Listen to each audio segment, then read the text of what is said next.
다니엘서 8장 15절에서 27절.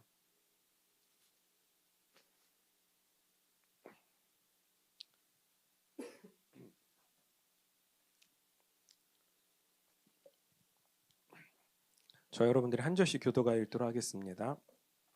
나 다니엘이 이 환상을 보고 그 뜻을 알고자 할 때 사람 모양 같은 것이 내 앞에 섰고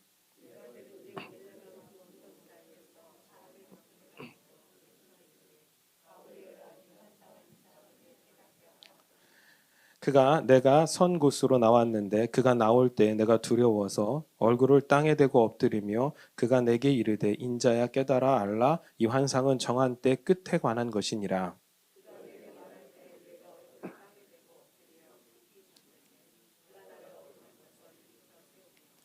이르되 진노하시는 때가 마친 후에 될 일을 내가 내게 알게 하리니 이 환상은 정한 때 끝에 관한 것임이라. 털이 많은 숫 염소는 곧 헬라 왕이요 그의 두 눈 사이에 있는 큰 뿔은 곧 그 첫째 왕이요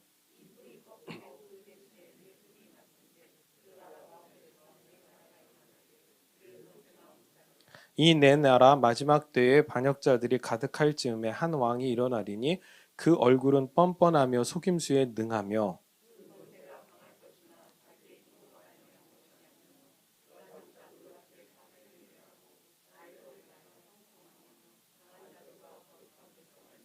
그가 꾀를 베풀어 제 손으로 속임수를 행하고 마음에 스스로 큰 채하며 또 평화로운 때에 많은 무리를 멸하며 또 스스로 서서 만왕의 왕을 대적할 것이나 그가 사람의 손으로 말미암지 아니하고 깨지니라.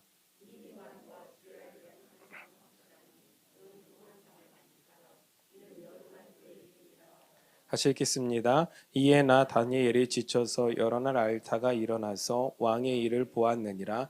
내가 그 환상으로 말미암아 놀랐고 그 뜻을 깨닫는 사람도 없었느니라. 아멘. 오늘 다니엘서 15번째 시간 그 환상을 간직하라라는 주제를 가지고 하나님의 말씀을 나누도록 하겠습니다. 다니엘의 묵시 중에 두 번째 묵시에 해당하는 거죠. 오늘 묵시에는요. 저희가 윗부분을 안 봤어요. 윗부분을 안 보고 밑에 천사가 해석하는 부분만을 가지고 좀 같이 보려고 하는데 뭐 윗부분의 중요한 내용들은 또 설교 중에 다 등장을 합니다. 두 뿔 가진 수양과 털이 많은 수염소가 등장을 합니다. 그래서 뭐 양과 염소를 모르시는 분은 없잖아요. 그래서 제가 오늘은 특별히 사진을 안 보여드리려고 해요. 지난번에 사진 보여드렸더니 뭐 밤에 꿈에 나올 것 같다, 뭐 이런 뭐 온갖 뭐 얘기들이 있어서 그냥 안 보여드리고 상상하세요. 양인데 뿔이 달려 있어요. 뭐 그거 우리 흔히 상상할 수 있죠. 또 하나는 털이 많은 숫염소. 근데 이 미간 사이에 뿔이 있다. 이렇게 보시면 돼요. 미간 사이에 뿔이 있다. 그럼 옛날에 유니콘? 뭐 이렇게 상상 속의 유니콘. 요즘 애들은 유니콘 하면 잘 모르는 것 같더라고요. 요즘은 또 그게 강조가 안 되는 것 같아. 그래서 요즘에 이 미간 사이에 뿔 있는 게 딱 하나 있어요. 일각고래라고. 북극에 보면 고래 중에 뿔이 하나 있는 게 있어요. 그건 이제 아이들과 같이 이렇게 책을 보다 보면 나와요. 저도 그때 처음 알았거든요. 일각고래. 그래서 이렇게 뿔이 자란 숫염소가 등장을 한다라고 보시면 돼요. 그러니까 이 두 뿔 가진 숫양의 뿔 중에 하나의 뿔이 크게 자랐대요. 그러니까 뿔이 두 개 있는데 먼저 본 환상이죠. 하나의 뿔이 현저히 크더라 이렇게 나오죠. 8장 3절 볼까요? 내가 눈을 들어 본즉 강가에 두 뿔 가진 수량이 섰는데 그 두 뿔이 다 길었으며 그중 한 뿔은 다른 뿔보다 길었고 그 긴 것은 나중에 난 것이더라 라고 나오죠. 그러니까 이제 그걸 20절에서 이렇게 이야기해 주고 있는 거예요. 내가 본 바 두 뿔 가진 수량은 곧 메대와 바사의 왕들이요 라고 나오는 거예요. 그러니까 제가 왜 특별히 윗부분을 이야기하지 않았냐면 이 밑에 부분 천사가 해석해 주는 부분이 뭐 다른 이견이 별로 없어요. 아주 명확해서 굳이 말씀을 안 드린 거예요. 이 숫양의 정체는 천사의 해석을 통해서 밝혀집니다. 그러니까 이 두 뿔 가진 숫양은 메대와 바사이죠. 일전에도 제가 말씀을 드렸습니다. 메대와 바사는 연합국으로 출발을 해요. 초기에는 메대가 더 크고 강한 나라였습니다. 하지만 얼마 지나지 않아 결국 바사가 이 두 번째, 그러니까 늦게 나온 이 바사가 메대를 다 통합해 버리게 됩니다. 그래서 이 다른 한 뿔이 더 길었고 그건 나중에 난 것이다 라고 이야기를 하고 있는 거예요. 또 하나의 환상은 털이 많은 숫염소죠. 이 털 많은 숫염소는 두 눈 사이에 현저한 뿔이 하나 있습니다. 8장 5절 보면 내가 생각할 때에 한 숫염소가 서쪽에서부터 와서 온 지면에 두루 다니되 땅에 닿지 아니하며 그 염소의 두 눈 사이에는 현저한 뿔이 있더라. 이 뿔은 누굴 의미하냐? 그리스예요. 헬라라고 이야기를 하고 있어요. 이거는 역시 어떤 다른 해석에 이견이 없어요. 왜요? 다른 걸로 해석할까봐 가브리엘 천사가 못 박았어요. 21절 22절 볼까요? 털이 많은 숫염소는 곧 헬라 왕이요. 나오죠? 헬라 왕, 그리스 왕이라고 나와요. 그 두 눈 사이에 있는 큰 뿔은 곧 그 첫째 왕이다. 그 첫째 왕이 누구예요? 알렉산더죠. 알렉산더. 이 뿔이 꺾이고 그 대신에 네 뿔이 났은즉 그 나라 가운데서 내 나라가 일어나되 그의 권세만 못하리라. 이것도 제가 다니엘서를 설명하면서 여러분들에게 이미 설명을 드렸습니다. 알렉산더는 매우 빠르고 강하게 전 유럽과 아시아와 아프리카까지 정복해 나갑니다. 하지만 33세에 요절을 하게 되죠. 그리고 그 뒤에 알렉산더의 부하들이었던 4명이 네 나라로 나눠 갖게 됩니다. 정확하죠. 예. 그 뿔이 어떻게 됐다고요? 꺾이고 그 대신에 4개의 뿔이 났다. 그리고 그 나라 가운데 4나라가 일어났다. 그러니까 그 뿔이 왕권이었는데 그 4뿔이 났다. 4왕권이 생기고 4나라가 나왔는데 그 4나라가 처음 있던 그 나라만 못하더라 이거죠. 맞습니다. 그 뒤로부터 그리스는 점점 축소되게 됩니다. 그러니까 성경은 이 4나라의 권세가 알렉산더의 그리스에 미치지 못한다라고 말을 해주고 있어요. 이게 정확하게 역사상 일치하는 환상인 것입니다. 그럼 하나님의 환상은 때로는 추상으로 던져주세요. 그러니까 알 수 없는 의미로 던져주시죠. 왜냐하면 그 당시 우리가 이해할 만한 것들을 하나님께서 말씀해 주시기 때문인 거예요. 그리고 그 해석은 명확해요. 그리고 그렇게 명확하게 해석되어진 역사는 바로 언제든 인류의 역사 가운데 반드시 실현되어질 줄로 믿습니다.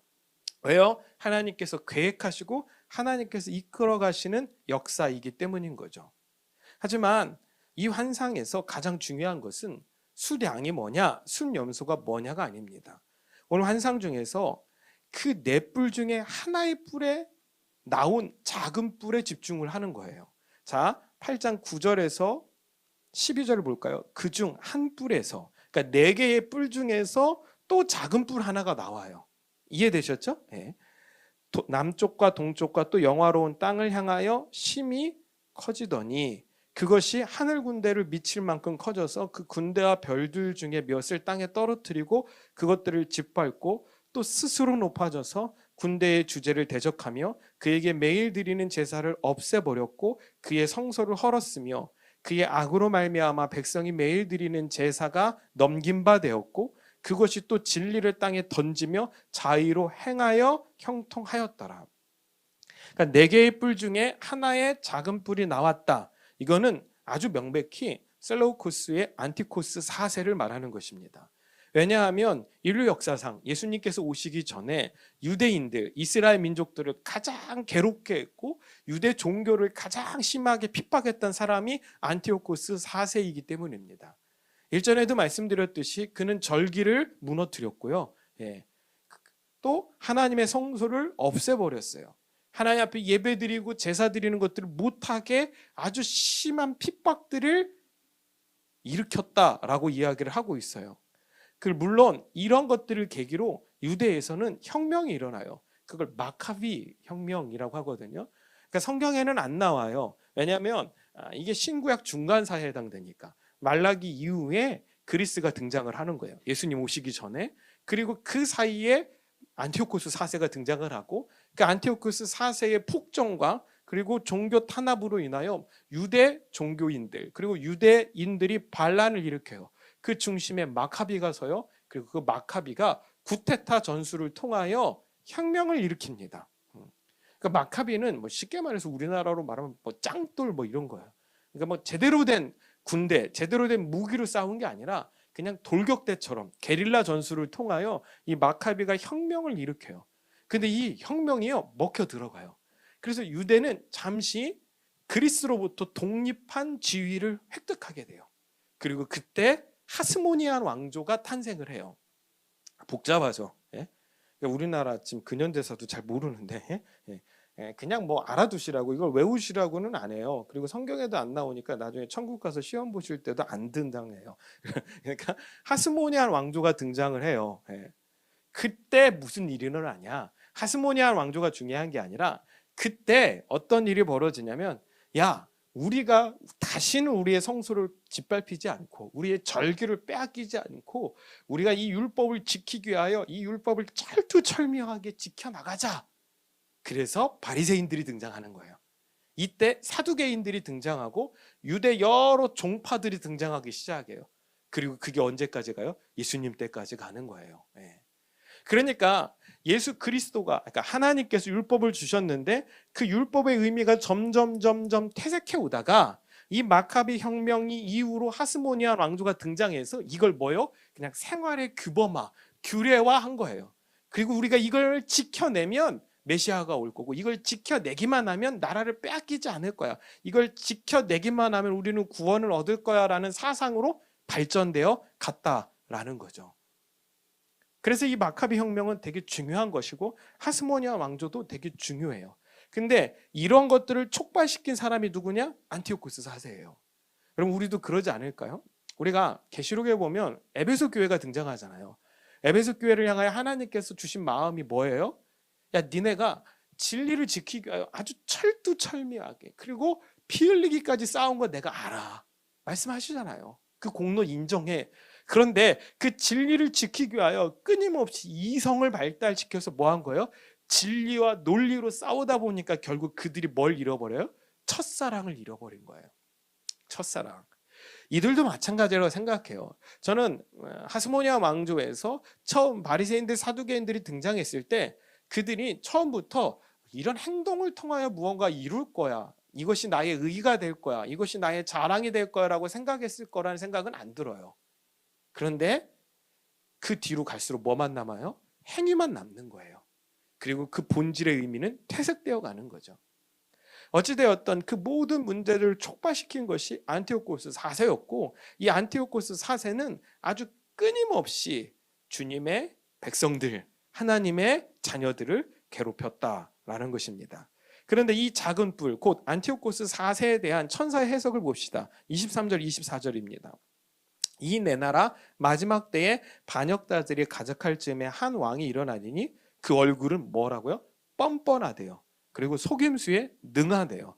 그 권세는 강할 것이나 자기의 힘으로 말미암은 것이 아니며 그가 장차 놀랍게 파괴 행위를 하고 자의로 행하여 형통하며 강한 자들과 거룩한 백성을 멸하리라. 그러니까 천사가 이미 인류 역사에 등장하지도 않은 안티오코스 4세를 이렇게 평가하는 거예요. 뻔뻔하고 속임수에 능하다. 뭐 그 대단한 왕이다. 뭐 재능이 많다, 능력이 많다, 이게 아니라 그가 어떻게 그렇게 강력한 권력을 가질 수 있었냐? 뻔뻔하며 속임수에 능하기 때문인 거예요. 그럼 이거 진리 아닙니까? 여러분, 이 세상에 여러분들 정말 진솔한 사람들은요, 어디에 등장하기가 어려워요. 왜요? 진솔하니까. 자기가 늘 연약하고 부족하고 나약하다는 걸 인정하기 때문에 사람들의 주목을 못 받아요. 하지만 뻔뻔하고 속임수에 능해요. 자기는 온갖 더럽고 추하고 썩은 내가 나는 인생을 살아가고 있지만 그걸 치장하고 포장해요. 그래서 사람들 앞에서 뭐요? 자신을 속여요. 이거는요, 웬만큼 뻔뻔해서는 할 수가 없는 거예요. 양심에 화인 맞지 않고는 할 수가 없는 거예요. 그래서 그렇게 획득한 그의 권세가 어땠다고? 24절 보세요. 강하대요. 근데 핵심이 있어요. 자기의 힘으로 말미암은 것이 아니라는 거예요. 그러니까 그 안에서 그의 마음을 주장하고 조장하여서 사람들로 하여금 그를 포장하게 만들고 뻔뻔하고 속이게 만드는 사단의 영, 그것들이 그를 붙잡고 있다라는 거죠. 그런데 그렇게 해서 얻은 그가 뭐 하는 거예요? 놀랍게 파괴 행위를 해요. 여러분, 우리가 잘 생각하셔야 돼요. 여러분, 그런 사람들이 권력을 잡는다고 그 안에 있는 자아가 치유되어지는 게 아니거든요. 그러니까 끊임없이 자기보다 좀 더 잘나 보이고 자기보다 좀 더 괜찮아 보이는 인생들을 무조건 짓밟아야 돼요. 자기보다 좀 더 강한 나라처럼 클 것 같은 사람들은 싹부터 잘라버려야 돼요. 그래서 그들은 아주 놀라운 파괴 행위를 하게 되어 있어요. 이게 인간이에요. 여러분들도 안 그러시나요? 마치 뭐 나는 전혀 안 그런데 뭐 이런 표정으로 저를 바라보지 마세요. 우리 모두 다 그 안에 그 마음들이 있다니까요. 그런데 감사하게도 하나님께서 우리를 성령으로 붙잡아 주고 계신 거예요. 아멘? 네. 그래서 뻔뻔하고 속임수에 능한 게 아니라 하나님 나는 죄인이다라고 하나님 앞에 엎드릴 수 있도록 성령께서 우리를 주장해 주시기 때문에 우리가 지금 이 예배의 자리에 나올 수 있는 거예요. 그러니까 지금 우리가 이렇게 예배 드리면 우리의 결단이 아니에요. 하나님의 은혜예요. 아멘? 하나님의 은혜라고요. 그런데 정말로요. 수없이 많은 사람들이요. 말도 안 되는 이런 속임수에 속아 넘어가 그들을 지지하고 그들에게 끌려 당하고 있습니다. 여러분 보세요. 인류 역사상요. 가장 강력한 정권들이 세워질 때마다 그들이 하나같이 공격의 대상으로 삼았던 것이 무엇인지 아십니까? 교회입니다. 그렇죠? 공산주의가 대두되어서 아시아 전체 그리고 유럽 전체를 공산주의 물결로 문들게 할 때 가장 먼저 공격했던 게 뭐예요? 기독교는 아편이다. 종교는 아편이다 하면서 기독교를 핍박하고 탄압을 해요. 그 이유가 뭘까요? 참된 기독교인들은요. 세상에 거짓되고 위장된 권력의 실체를 정확하게 분별할 수 있기 때문인 거예요. 세상은 속아 넘어가요. 세상은 끌려가요. 그 모습에 현혹되어지고 그 화려한 말솜씨에 넘어가게 되어 있다니까요. 그런데 참된 그리스도인들은 그들을 고발하는 하나님의 진리를 붙잡고 있기 때문에 아멘? 그 안에서 성령님께서 그들이 거짓되고 헛되고 잘못되었다라고 우리 가운데 고발해 주고 있기 때문에 그 허황된 권력의 실체를 정확하게 분별할 수 있는 사람들이 됩니다. 그래서 그들에게 비굴하게 굴복하지도 않고 그들을 따르지도 않습니다. 그러니까 교회는 그들 가운데에는 핍박의 대상이 될 수밖에 없는 거고 자신들의 실체를 고발하는 그 교회를 어떻게든 무너뜨려야만 하는 대상이 되는 것입니다. 25절 볼까요? 그가 꾀를 베풀어 제 손으로 속임수를 행하고 마음으로 스스로 큰 채하며 또 평화로운 때에 많은 무리를 멸하며 또 스스로 서서 만왕의 왕을 대적할 것이냐 그가 사람의 손으로 말미암지 아니하고 깨지리라. 보세요. 결국 어떻게 한다고요? 만왕의 왕 하나님을 대적하는 거예요. 왜요? 자신을 심판할 하나님이 만왕의 왕 되신 하나님이시기 때문에. 그러니까 이 세상의 권력자들, 특별히 뻔뻔하고 속임수에 능하며 사단의 지배와 통치 아래 있는 이 세상의 권력자들은 스스로 크다고 착각하여서 결국 왕의 자리에 올라가는 거예요. 그 교만의 끝이 뭡니까? 인간의 교만의 끝은 하나님을 대적함으로 발전하게 되어 있어요.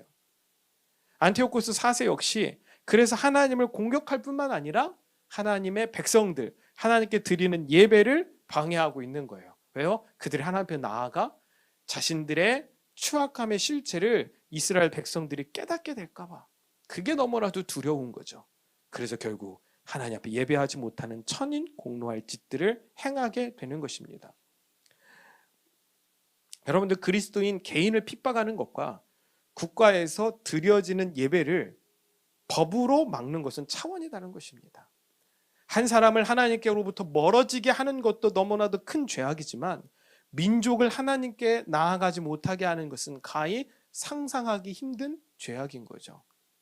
출애굽 사건을 떠올려 보세요. 모세가 바로에게 가서 한 말이 무엇입니까? 출애굽기 8장 1절 보면 여호와께서 모세에게 이르시되 너는 바로에게 가서 그에게 이르기를 여호와의 말씀에 내 백성을 보내라 그들이 나를 섬길 것이니라. 출애굽의 이유는 명확합니다. 종되었던 애굽에서 유대인들은요 이집트의 우상을 숭배하고 있었어요. 제사할 수밖에 없었어요. 그때 하나님이 그들을 모세를 통하여 탈출시키고 구출시켜서 광야에서 그들의 예배를 받고 싶어 하셨던 것입니다. 근데 그걸 누가 막은 거예요? 애굽의 왕이 막은 거죠. 여러분들 애굽의 왕이 왜 막았을까요? 애굽의 왕은 인간 중에 탁월함으로 권력을 잡은 사람이 아닙니다. 그들에게 애굽의 왕은 태양신의 아들이었습니다. 태양신의 아들. 곧 신으로 추앙받는 사람들이었죠. 예. 그 영화 중에 이집트 뭐 신들의 전쟁인가 이런 영화를 보면요, 뭘로 나오냐면 이집트의 공주 왕자들 있잖아요. 왕, 공주, 뭐 왕자들 모두 다 신으로 평가되어지고 신으로 불려져요. 그러니까 인간의 이름도 있지만 신명이 있어요. 신명. 그래서 무슨 신, 무슨 신, 무슨 신, 무슨 신 다 신이에요. 곧 그들도 신으로 추앙받는 사람이었죠. 그런데 그 최고의 신이 태양신이고, 그래서 이집트의 왕은 태양신의 아들로 추앙받았어요. 그런데 문제는 말도 안 되는 노예들의 신, 그렇죠? 하나님, 야훼라는 노예들의 신을 예배하기 위하여 그 엄청난 노예들을 놓아주라라는 말도 안 되는 것들을 받아들일 수도 없고 그걸 용납할 수도 없는 거예요. 그래서 막은 거예요. 왜요? 자신도 신이라고 생각했기 때문에 막은 거예요. 아니, 내가 신이고 나는 태양신의 아들인데, 아니 그들이 나한테 예배하지 않고 그들이 뭐? 저 노예들이 뭐? 지들의 하나님, 지들의 야훼한테 예배한대? 야, 이건 말도 안 돼. 그러니까 이걸 절대로 놓아줘서는 안 돼요. 어떤 분들은 그런 얘기를 하거든요. 아니 200만이라는 숫자가 일시에 탈출한다고 생각해봐. 그들이 노예였고 그들이 다 큰 건축물을 짓는 사람들이었는데 그 사람들이 다 탈출한다고 생각해봐. 이집트의 정권이 무너졌을 거 아니야? 아니요. 여러분들 그렇게만 보시면 안 돼요. 물론 그런 차원도 있겠죠. 근데 그거보다 더 핵심은 바로 앞에서는, 바로한테는요, 자기가 신인데 하나님이라는 노예의 신을 예배하게 하도록 허락했다? 그 얘기는 뭐예요? 자기가 그 하나님 앞에 굴복한 게 되는 거예요. 그러니까 이게 그로는 절대로 용납될 수 없는 거예요. 그래서 막는 거죠. 안 된다라고 이야기를 하는 거죠. 그러자 그들에게 10가지 재앙이 떨어진 거예요. 그래서 그 10가지 재앙이 다 뭐라고요? 이집트에서 숭배되어지는 우상인 거예요. 이제 이해되시죠? 그러니까 하나님께서 그 우상들을 하나씩 무너뜨린 거예요. 야, 니들 신? 그래, 좋아. 니들 신이 어떤 신인지 내가 고발할게 하면서 모세를 통하여 그 신들을 다 무너뜨리는 거예요. 결국 태양신의 아들까지도 죽임을 당하게 만드는 거죠. 그러니까 바로가 두 손 두 발을 들 수밖에 없었던 거예요. 25절 그대로입니다. 스스로 서서 만왕의 왕을 대적할 것이나 그가 사람의 손으로 말미암지 아니하고 깨지리라. 사람의 손으로 멸망당하는 게 아니라 결국 뭐요? 하나님에 의하여 심판받게 될 것이다 라고 이야기를 하고 있는 것입니다.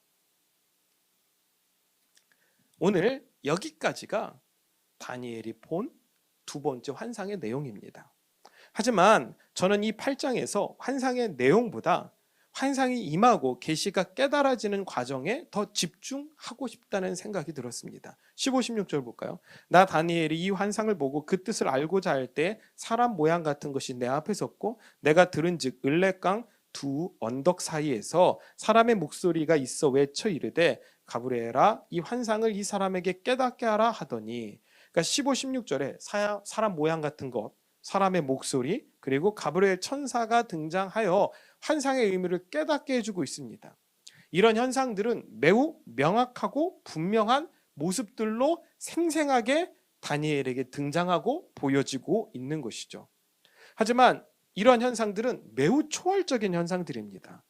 그래서 17, 18절 볼까요? 그가 내가 선 곳으로 나왔는데 그가 나올 때 내가 두려워서 얼굴을 땅에 대고 엎드리며 그가 내게 이르되 인자야 깨달아 알라 이 환상은 정한 때 끝에 관한 것이니라.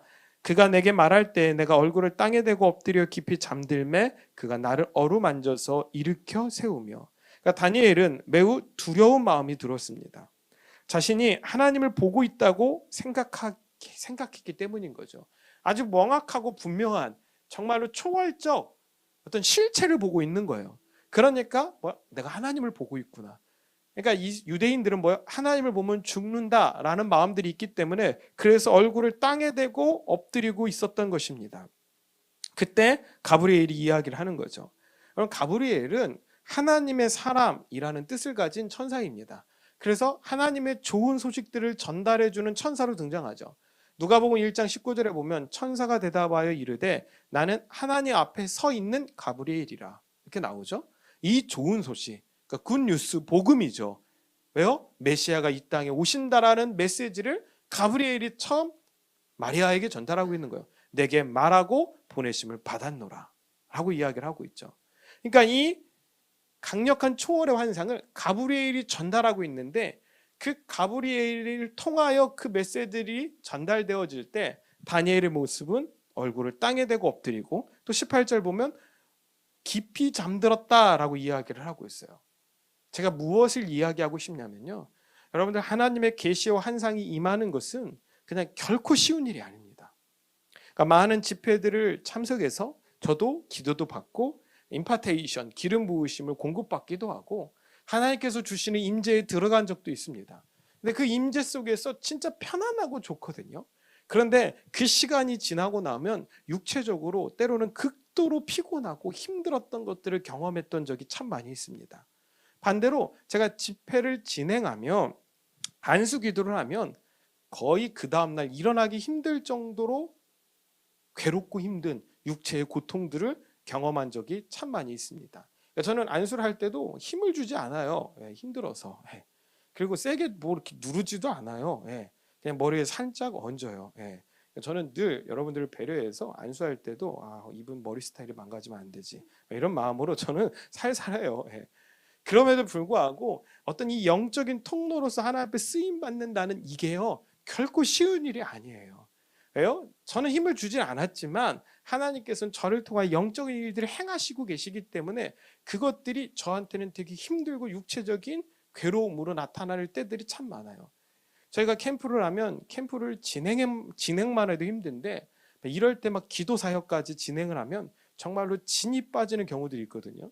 저 뒤에 저희 차는 간사님도 주바라기에서 아주 오랫동안 영사팀장을 했지만 실제로는 영적인 능력들이 참 많이 나타나는 형제입니다. 그러다 보니 주바라기 캠프를 같이 진행하다 보면 많은 영적 싸움을 뒤에서 하는 거예요. 앞에는요 쉬워요. 왜 쉽냐면 앞에는 기도하고 싶은 애들이 막 나와서 같이 기도하고 있거든요. 그런데 기도하지 않는 이상한 애들 있잖아요. 이상한 애들. 저는 이런 친구들을 의학적 전문 용어로 이렇게 또라이라고 부르는데, 또라이 같은 애들이 저 뒤에서 기도 안 하거든요. 그러니까 영상팀 부스는 어디 맨 끝이잖아요. 그러니까 거기서 중보기도를 하는 거예요. 이게 얼마나 진이 빠지는 일인데요. 그러니까 기도회가 끝나고 보면요, 저도 힘든데요, 자는 가서 그냥 가득이나 힘들어 보이는데 마치 3층처럼 왔다 갔다 하는 모습으로 이렇게 막 숙소에 들어가 쓰러지는 모습들을 보았던 기억들이 정말 많이 나요. 그런데요, 제가 환상의 내용보다 이런 것들을 강조하는 이유는 그 시절 그렇게 진이 빠지는 영적 에너지들이 저를 통하여 흘러가는 것들을 이제 다시 경험해보고 싶다는 생각이 들어요. 한때 강력한 그런 일들이 매 집회들마다 일어났고 하나님께서 끊임없이 위에서 부어주셨고 그 통로로서 쓰임받는 사람들을 통하여 끊임없이 쏟아져 들어갔던 일들이 이 땅 가운데 있었는데, 근 10여 년 동안 이런 일들이 진짜 온전히 이루어지지 못하고 있어요.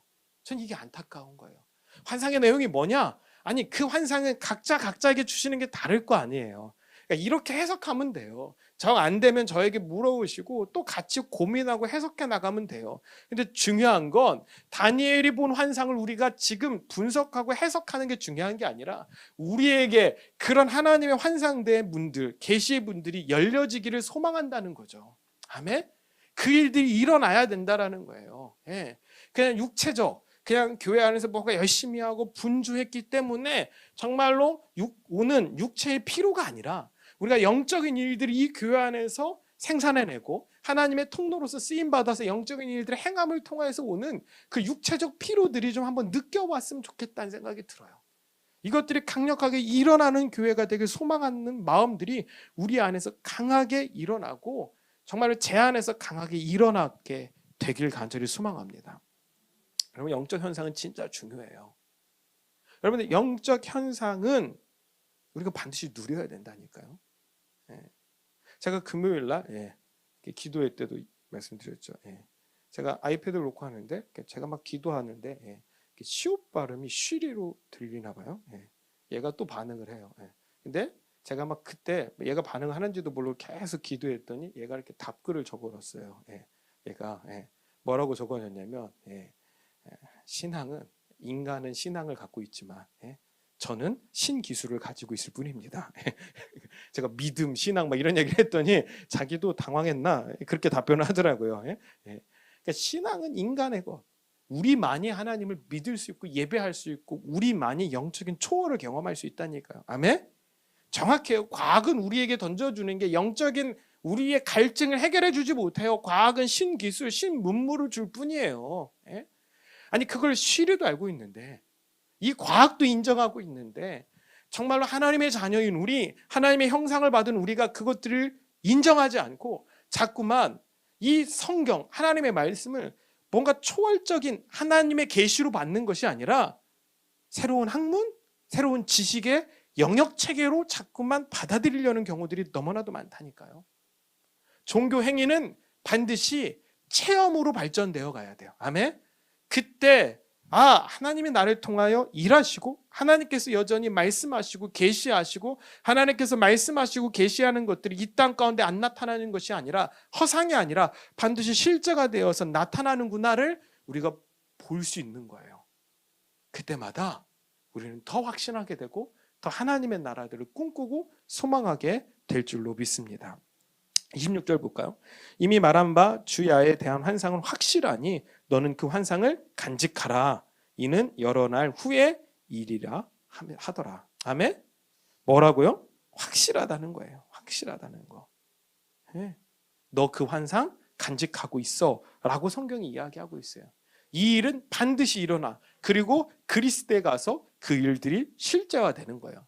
그러니까 7장에서 본 다니엘의 환상을 8장에서는 뭐 한 거예요? 그리스 부분을 더 구체화해서 확대해서 우리에게 보여주고 있는 거예요. 이해되셨죠? 그러니까 처음에는 포괄적인 그림을 보여주신다니까요. 그래서 하나님 앞에 묻고 엎드리면 하나님께서 어떻게 더 깊이 깨닫게 해주세요. 깨닫게 해주세요. 왜 그러냐? 7장에서는 다리오 왕 원년이라고 나오거든요. 근데 8장에서는 3년이라고 나와요. 그러니까 첫 번째 그 왕의 첫 번째 해에 다니엘이 받은 환상을 다니엘이 뭐 하고 있었던 걸 마음에 품고 하나님 정확한 때에 이 일들이 언제 어떻게 이루어집니까? 엎드리고 기도했던 거예요. 그러니까 3년째 가서 이 환상이 더 구체화되는 거죠. 하나님은요 모든 걸 다 보시며 모든 일들을 다 주관해 가세요. 근데 그 하나님이 여러분들에게 주시는 계시는 뭐냐면 엄청나게 많은 1000피스의 퍼즐 그 중에 한 조각에 불과한 거예요. 10,000피스, 10만 피스 중에 한 조각에 불과한 거예요. 그러니까 그 조각 하나를 가지고는 우리가 이 계시의 정확한 의미가 뭔지를 누구도 모른다니까요. 그때 우리는 엎드리는 거예요. 하나님 이게 무슨 의미가 있어요? 무슨 의미가 있어요? 더 큰 하나님의 것들을 보여주시고 말씀해 주세요. 아멘? 그렇게 파고 들어가다 보면 결국 하나님께서 당신이 가지고 있는 우리가 이해할 수 있고 우리가 받아들일 수 있는 범주 안에서 하나님께서 말씀해 주시고 깨닫게 해주시는 거예요. 아멘? 근데 그것도 전부가 아니에요. 우리는 감히 그 하나님을 따라갈 수도 없고 하나님의 생각을 흉내낼 수도 없어요. 근데 놀라운 건 하나님은 끊임없이 그렇게 우리 가운데 말씀해 주시고 보여주시기를 원하신다는 거죠. 여러분들 그 마음들을 깨달아 알 수 있게 되기를 간절히 소망합니다.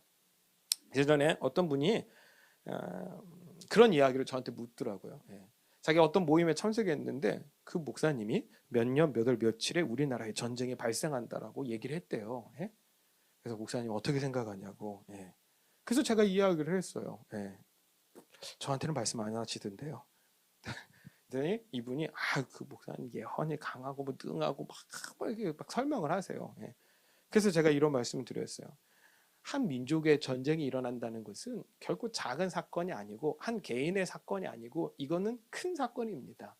근데 그 사건을 자신에게만 얘기를 해주고 그에게만 들려줬다는 생각 자체가 교만이고 오만입니다.